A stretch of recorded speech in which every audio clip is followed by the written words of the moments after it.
in central Tokyo, day in and day out, trying to is the I think Gray Man. Ever feel that he and wow, even Chris Evans's theater.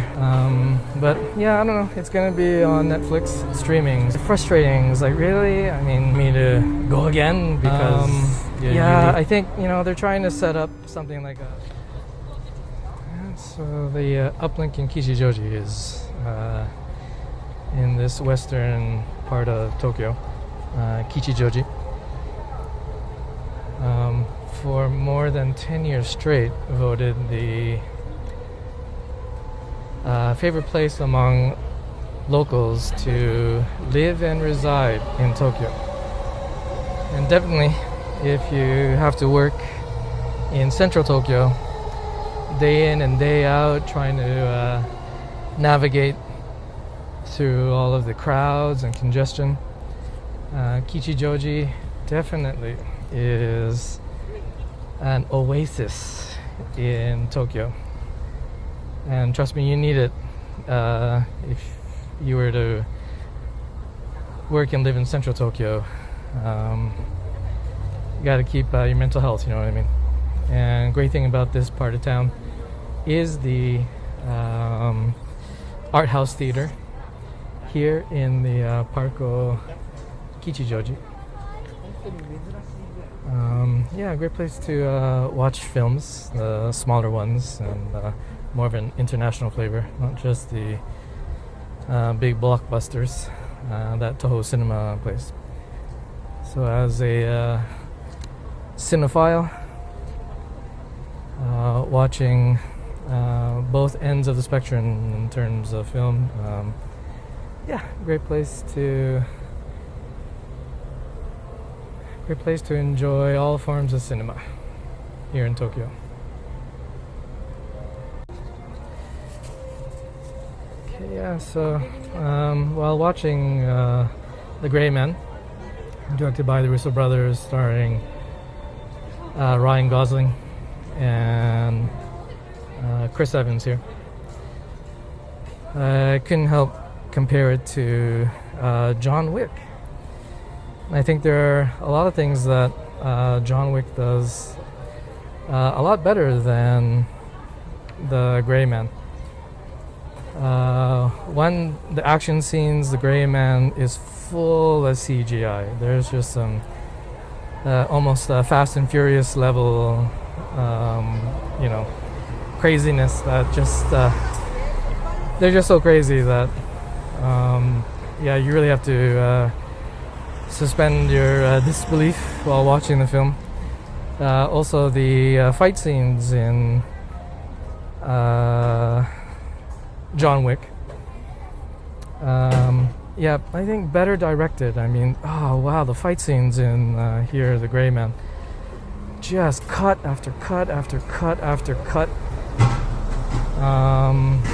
It's just a little bit too daunting of a task to try to follow everything that's happening. I think Gray Man kind of loses points there in action sequences and fight sequences.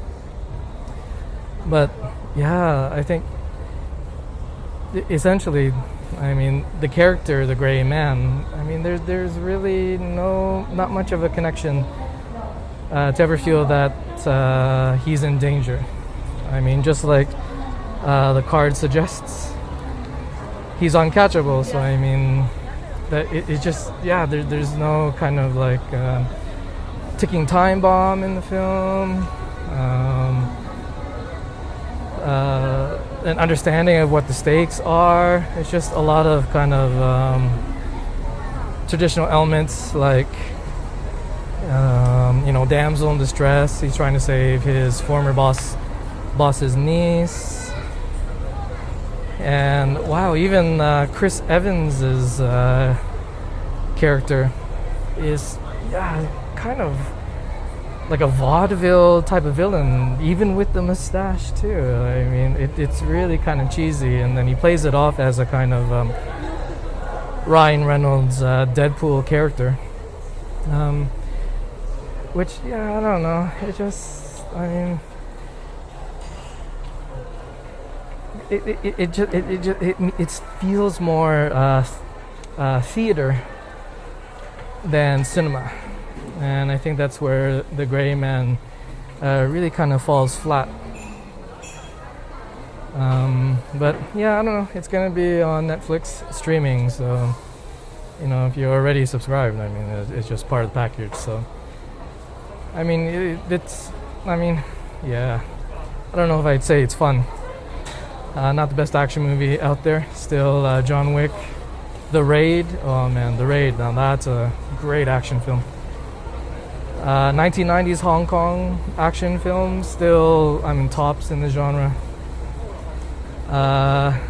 Gray Man. Might as well call it the Flat Man. You know what I mean? Yeah, and I think another thing that really hurts the film here, The Gray Man, is a thing that I think that's hurting a lot of the Marvel films in Phase 4. I mean, it's just so apparent that even though the movie ends, it's not the end. And so you don't get a really complete story, and that's why it's like a little bit frustrating. It's like, really? I mean, you got, close to 2 hours of my time. You got my money, and now you want me to go again because you leave things kind of incomplete. Yeah, I think they're trying to set up something like a John Wick type of universe, but it doesn't have that mythology. And I think that's another thing that's hurting a lot of, especially the Marvel films. That they're being done by Disney, which traditionally does fairy tales, and they've taken the Marvel property, which is a bit more along the lines of mythology. Two different two opposite ends of the story spectrum. So if you see The Gray Man, I think there is a sense of they're trying to make it more of a fairy tale, whereas John Wick, they're making it more of a mythology. And so, yeah, I think, just watching past 10 years, how Marvel films are going, how action films are going, I think that's one of the things to reconsider, the fairy tale structure and the mythology structure. So The Gray Man, it ain't finished, but I think I'm pretty much finished with The Gray Man myself. So thanks for listening.